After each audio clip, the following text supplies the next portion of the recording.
जैसा कि आप जानते हैं कि ये एआई का जमाना है, हमारी एआई होस्ट सना के मन में भी एक सवाल है। नमस्कार, मैं आपकी एआई होस्ट सना हूँ। मैं यहाँ पर बैठे सभी लोगों से ये सवाल करना चाहती हूँ कि हाथरस हादसे का जिम्मेदार कौन है? प्रवचन देने वाले बाबा या फिर शासन प्रशासन?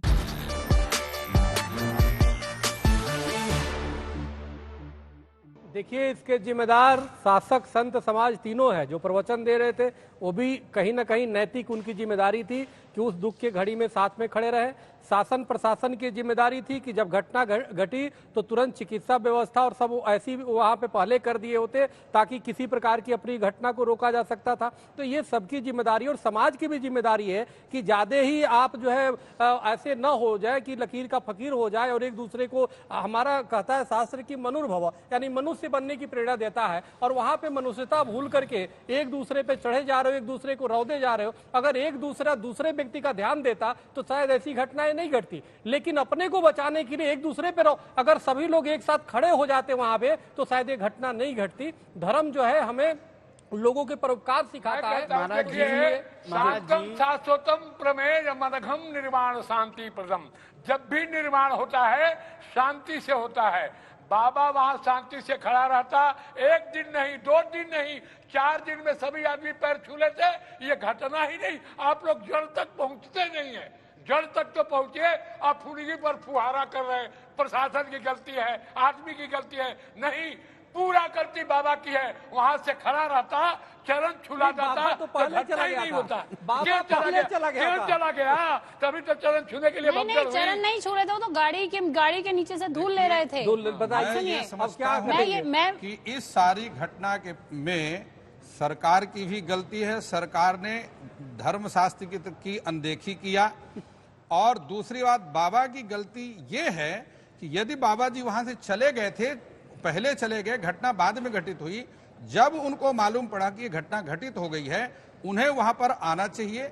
क्योंकि जो भी संत कथा प्रवचन करते हैं, श्रोतागण उनकी संतानवत होती है, पुत्रवत होते हैं, और उनके ऊपर इतना बड़ा संकट आ गया। बाबा जी आज तक भी सामने आकर के और उनके सामने आकर के ये नहीं पूछे कि तुम्हारी ये बहुत दुखद घटना है कि आपके साथ में घटित हुई। बाबा को जिम्मेदारी से उनके साथ आना चाहिए। और उनके पास में बहुत करोड़ों रुपया है, आ करके जिनके ऊपर ये संकट आ गया है, प्राकृतिक रूप से आ गया, उस संकट जो होनी है उसको कोई रोक नहीं सकता, लेकिन आकर के उनको धन दे करके अपनी तरफ से परिवारों की मदद करनी चाहिए। जनता का पैसा है, जनता में बांट देना चाहिए। थोड़ा हम भी कुछ बोल रहे साथी मैं तो यही संदेश देना चाहूँ कि जिम्मेदार कौन? जिम्मेदार तो बाबा भी है, प्रशासन भी है, या वो जो आए हुए शिष्य भी हैं। क्योंकि धर्म का मतलब होता है डिसिप्लिन, व्यवस्था। अगर आप धार्मिक किसी अनुष्ठान में जा रहे हैं, किसी प्रवचन में जा रहे हैं, तो सबसे पहले वहाँ व्यवस्था होनी चाहिए। वहाँ आने वाले को भी पता होनी चाहिए कि व्यवस्था में कैसे बैठना है। क्योंकि भगदड़ से पहले ही बहुत लोग बेहोश हो चुके थे। वहाँ का जो गर्मी के कारण जो वहाँ का मौसम था, तो पहले काफी लोग बेहोश हो चुके थे। तो यहाँ आयोजक भी, प्रशासन भी, क्योंकि वहाँ पूरी व्यवस्था नहीं थी, और बाबा तो है ही हैं। मैं तो तीनों को ही जिम्मेदार कहूँगी। देखिए, मैं एक छोटी सी बात कहना चाहता हूँ। आप सब लोग ज़्यादा विद्वान हैं, मुझे बहुत ज़्यादा समझ तो नहीं है, लेकिन इस प्रोग्राम से, आने वाले प्रोग्राम के लिए हम क्या सबक ले सकते हैं, इससे हम क्या आगे व्यवस्था बना सकते हैं। जब एक परमिशन मीडिया के जरिए दिखाया गया है कि 80,000 का परमिशन था, तो प्रशासन ने इस बात पर गौर किया कि 80,000 का वहां इंतजाम है या नहीं है। अगर परमिशन लिया जा रहा है, कितने लोग कहां से जाएंगे, कहां से भागेंगे, बगल में खदाई, वो गड्ढा खुदा हुआ। तो चिंता ही ना करो, मस्जिद के पास अगर जो 50 लोग नमाज पढ़ते हैं तो 500 पुलिस ऐसे ही पहुंच जाती है सुरक्षा में। नहीं, एक आपकी विशेष व्यवस्था है। लेकिन वहां पे आपने सर बहुत अच्छी बात कही। इसका मतलब यह है कि पुलिस प्रशासन को नमाज की फिक्र है ना। हाँ, तो उधर क्यों नहीं फिक्र है भाई? 80,000 आदमी जाए, ये बात है ना। अब क्या बात कर रहे हैं? जरूरी है कि मैं कुछ कह सकता हूँ। रोड में नमाज पढ़ने की पुलिस परमिशन देती है? सर यहाँ बहस इस बात करें, इस बात की नहीं है। हमने परमिशन की बात नहीं की। क्या हो रहा है? परमिशन लिया कि हर शुक्रवार सुनने का सब्र तो कीजिए, सुनने का सब्र तो कीजिए। मेरा इस प्रोग्राम के थ्रू मेरी डिमांड है, बस वही मैं कह रहा हूं कि ऐसी घटना आगे ना घटे। जुडिशियल कमीशन बिठाए सुप्रीम कोर्ट के सिटिंग जज के द्वारा, जिसमें सारे पहलुओं के ऊपर ठीक तरीके से नजर देखी जाए। क्राउड कंट्रोल एक मुख्य कारण है, किसी भी जगह हो सकता था। कल रात को बॉम्बे में विक्ट्री परेड में भी हो सकता था, किसी और धर्म में भी हो सकता है, स्पोर्ट्स में, और जैसे मैंने कहा था सिनेमा हॉल में। यहाँ पर सुनिए, यहाँ पर सुनिए, यहाँ पर जज इसकी इंक्वायरी करेंगे। सुप्रीम कोर्ट का डिमांड कर रहा हूँ, उसमें आ चुका है। मैं सुप्रीम कोर्ट का डिमांड कर रहा हूँ, हाई कोर्ट के रिटायर्ड जज उसकी मैं सुप्रीम कोर्ट के, ये बहुत बड़ा हादसा है, इसमें सुप्रीम कोर्ट के सिटिंग जज की नीड है। सुप्रीम कोर्ट का नहीं, स्टेट का मैटर है, हाई कोर्ट के जज ही उसकी इंक्वायरी करेंगे। और योगी जी ने अगर आप नोएडा देखिए देखिए ये फेडरल इश्यूज भी है, वहाँ पे दूसरे स्टेट आचार्य जी, मेरी निवेदन कहीं भी हो सकता है कि वहाँ यहाँ पे पे जुडिशियल वहाँ पे काफी जो कि लोग वहाँ पे मरे बता हैं। पाए, हम लोग रिटायर्ड अंत जज में से चाहेंगे कि नहीं खड़े भी होकर बात के बनेगी। उनके प्रति और श्रद्धांजलि अलावा इसके मैं सरकार और धर्म दोनों को अलग रखना मांगता हूं, उनमें एक दूसरे में दखल बिल्कुल नहीं होना एक अंत में एक खड़े होकर उनके लिए श्रद्धांजलि दे दिया जाए, क्योंकि ये बहुत ही हृदय विदारक है। उसमें काफी बहने आचार्य जी पूरा रैप अप कर देंगे, बच्चे हम लोगों की तरफ से श्रद्धांजलि भी दे पाएंगे। बिल्कुल वही खड़े होकर के। देखिए स्वामी जी, शांति मंत्र से जिम्मेदार सब हैं, लेकिन खोजना है गुनाहगार कौन है। दूसरी बात, क्या हम ये कहना चाहते हैं कि जहां भीड़ इकट्ठी होती है उन प्रोग्राम्स को बैन कर दिया जाए? तो ये भी गलत होगा। अभी सावन का महीना आएगा, लाखों कांवड़ लेके आएंगे। बिल्कुल पुरी के अंदर कई लाख लोग होते हैं कि जो भगवान जगन्नाथ की यात्रा में शामिल होते हैं। ऐसे ही बहुत से कुल्लू के अंदर दशहरा होता है, कई लाख लोग इकट्ठा होते हैं। हर धर्म के अंदर लाखों लोग इकट्ठा होते हैं, मगर उनका क्राउड कंट्रोल करने का जो तरीका है, व्यवस्था है, हमें उस पर ठीक करना है। तो इसलिए मैं ये कहना चाहता हूं कि इसमें स्थानीय पुलिस प्रशासन को क्लीन चिट नहीं दी जा सकती। नंबर 2, अब विषय आएगा ये कि साहब ये तो ठीक है, हो गया, आगे क्या हो। तो मुझे लगता है जैसे जॉन दयाल साहब कह रहे हैं कि साहब एक इंक्वायरी बैठाई जाए सुप्रीम कोर्ट के वर्तमान जज की या हाई कोर्ट के वर्तमान जज की। भाई प्रत्यक्षम किम प्रमाणम, इसमें इंक्वायरी की जरूरत क्या है? ये लापरवाही है। नहीं, इंक्वायरी तो टेक्निकल होता है कि आखिर वो बाबा की क्या दोष है, थे या नहीं थे। मैं बहुत जिम्मेदारी से बात कर रहा हूं। ये एकदम क्रिस्टल क्लियर है कि this is totally local administration का फेलियर है। आचार्य जी, अभी तो आप टीवी पे देख के बोल रहे हैं, पेपर पढ़ के। जांच कमेटी तो होनी चाहिए। आ रहा हूँ जांच कमेटी, वो जो जांच कमेटी, एक सेकंड, आपने सबने बोल लिया ना, आपने सबने बोल लिया। भाई शास्त्री जी बहुत बोल चुके हैं, आप प्लीज मुझे बोलिए, मुझे प्लीज भगवान के लिए शास्त्री जी। आपने अभी कहा, शास्त्री जी ने बोला कि इंक्वायरी सेटअप हो चुकी है, क्योंकि हर सरकार का ये दायित्व है। तो हम कोई मांग नहीं कर रहे हैं, वो इंक्वायरी सेटअप हो चुकी है। अब चौथा पॉइंट एक और मैं कह के अपनी बात को खत्म करूंगा, वो ये है कि हम ना तो जज हैं, ना हम इन्वेस्टिगेशन ऑफिसर हैं, ना पुलिस प्रशासन है। मुझे लगता है कि जो वहां भक्त आ रहे थे, प्रथम दृष्टया मुझे लग रहा है कि जो वहां भक्त आए, जो श्रद्धावान लोग आए, वो तो निर्दोष हैं। बाकी थोड़ा थोड़ा दोष सबका है, और ये पुनरावृत्ति आगे ना हो हम सबको सोचना है। आप सभी ने बहस में बढ़ चढ़कर हिस्सा लिया।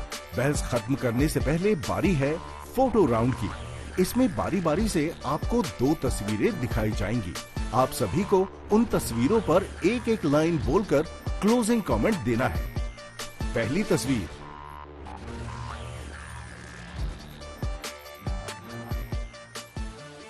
देखिए मुझे लग रहा है कि हर धर्म के जलसे जुलूस में नेताओं का जाना ये बिल्कुल आजकल अनिवार्य हो गया है। सब अपने वोट बैंक की राजनीति करते हैं। इन सबसे लोगों को थोड़ा सा बचना चाहिए और पब्लिक की फिक्र करनी चाहिए। देखिए, समाज जो भी इस लोकतंत्र में है, स्वाभाविक है, और शुरू से इतिहास गवाह रहा है कि जो भी धर्म गुरु रहे हैं, चाहे किसी भी मतांतर के हो, वहाँ पे हर राजनेता जाता है, मत्था टेकता है, आशीर्वाद लेता है। और अब वो चाहे आध्यात्मिक दृष्टि से हो या लौकिक दृष्टि से हो, लौकिक भी चूंकि चुनाव है तो उसको लाभ होता है। तो हमें लगता है सभी पार्टी के लोग जाते हैं और अपने अपने तरीके से अपनी जो आस्था व्यक्त करते हैं और भक्तों के बीच में। तो हमें लगता है कि इस तरह की जो है कोई भी पार्टी कर सकता है, लेकिन इसी से किसी को सही और गलत नहीं साबित किया जा सकता है। और आप देखिए, इसी में मुलायम सिंह यादव जी को साड़ी बांटने में कैसा घटना हुआ था।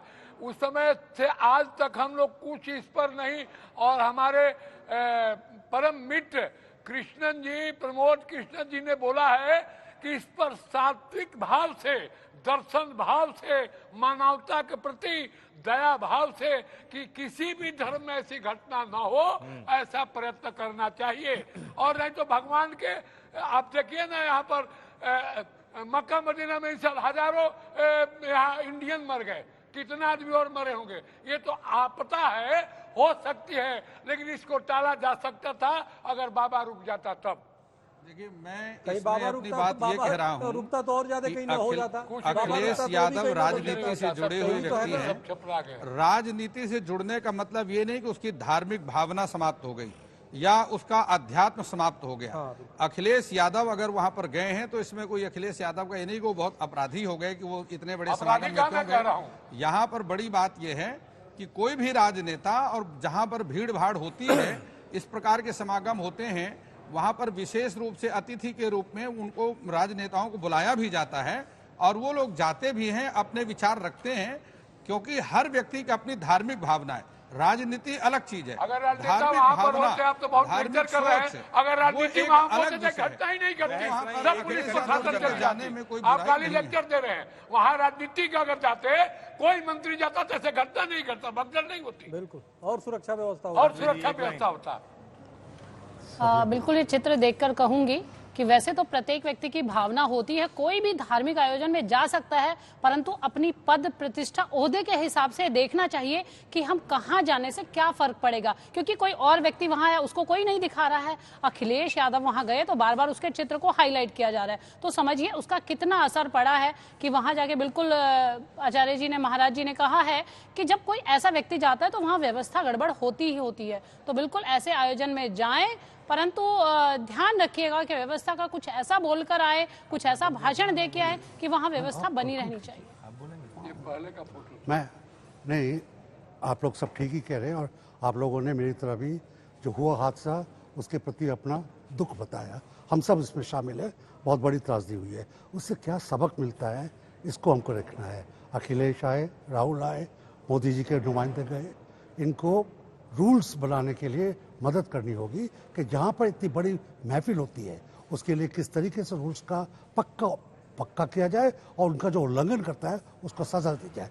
दूसरी बात, ऑलरेडी कानून है इस देश में, विश्वास के प्रति कोई विश्वासघात करता है, वहाँ पे राजनीति से हटकर वहाँ पे जो पनिशमेंट ड्यू है वो जरूर दीजिए। देखिए, जनतंत्र में सारी शक्तियां जनता में निहित होती हैं स्वामी जी, और जहां जनता है वहां जन नेताओं का जाना स्वाभाविक है। लेकिन ये इतना जो बड़ा हादसा हुआ है, बड़ा दर्दनाक है, मैं सभी राजनीतिक दलों के नेताओं से ये निवेदन करना चाहता हूं कि इस पर सियासत नहीं होनी चाहिए। बिल्कुल, वहां जाओ, अगर आप संवेदनशील व्यक्ति हैं तो जरूर जाओ, संवेदना व्यक्त करने जाओ, लेकिन सियासत के फायदे नुकसान के लिए मत जाओ, किसी पे आरोप लगाने के लिए मत जाओ। और अंत में एक बात मैं बिल्कुल कह देना चाहता हूं, जो स्वामी चक्रपाणी जी ने बात कही थी कि साधु महात्मा कौन हो, ये एक वैराग्य का विषय है, ये निजी आस्था का विषय है, लेकिन कम से कम जितने महापुरुष हैं, जितने संत महात्मा हैं, उन्हें स्वतः ही अपना पूरा अतीत का जो जीवन है, पूरी क्राइम रिपोर्ट, पूरा मैं आप क्राइम रिपोर्ट पे मत जाइए, मैं कह रहा हूं अतीत का पूरा ब्यौरा तो वो कहीं ना कहीं अपलोड करना चाहिए, जिससे जो हमारे प्रति श्रद्धा लोग रख रहे हैं उन्हें हमारे अतीत का भी पता होना चाहिए, शायद श्रद्धा बढ़ जाएगी उससे।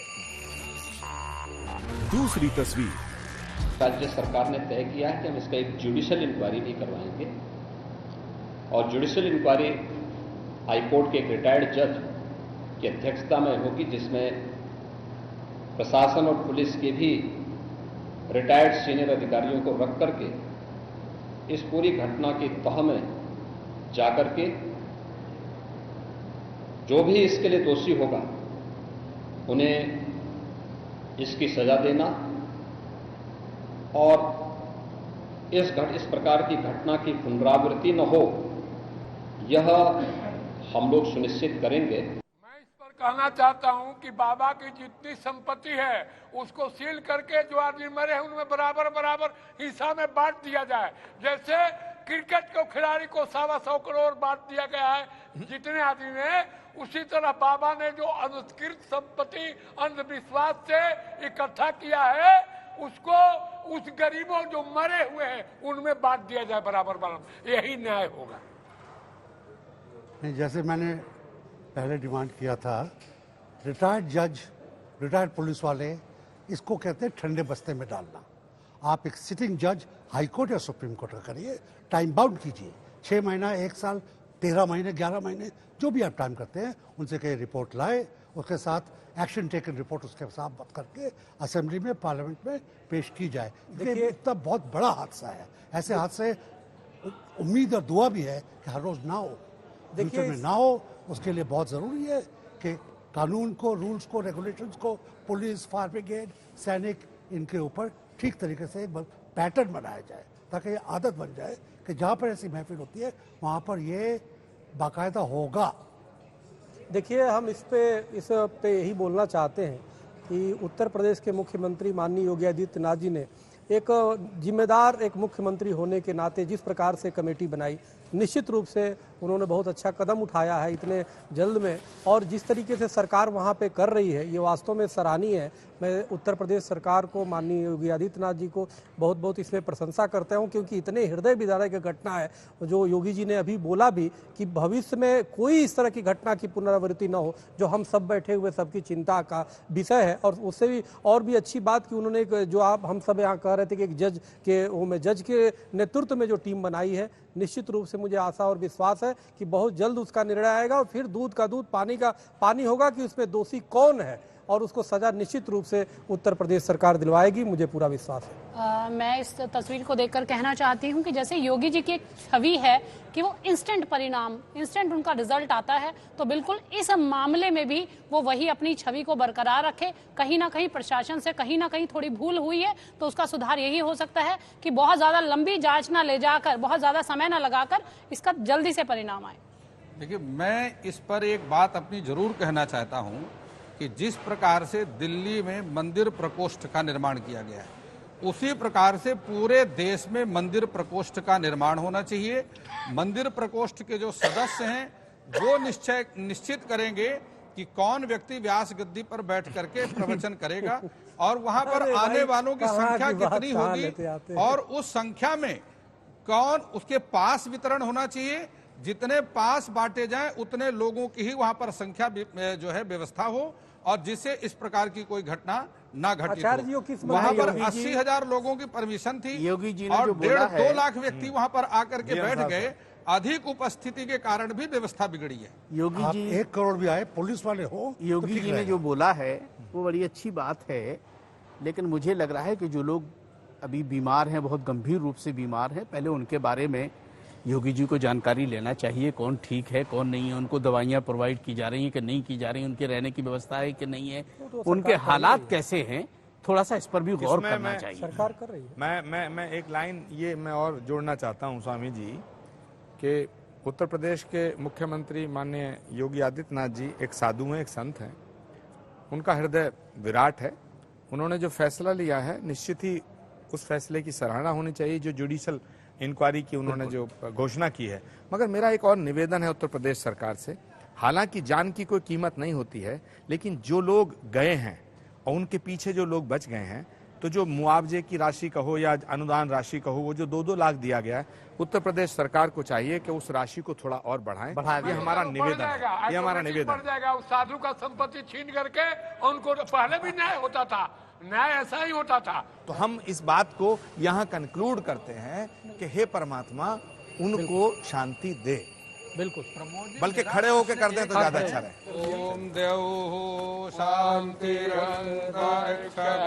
शांति पृथ्वी शांतिरापः शांतिरोषधयः शांति वनस्पतयः शांतिर्विश्वे देवाः शांतिर्ब्रह्म शांतिः सर्वगुण शांतिः शांतिरेव शांतिः।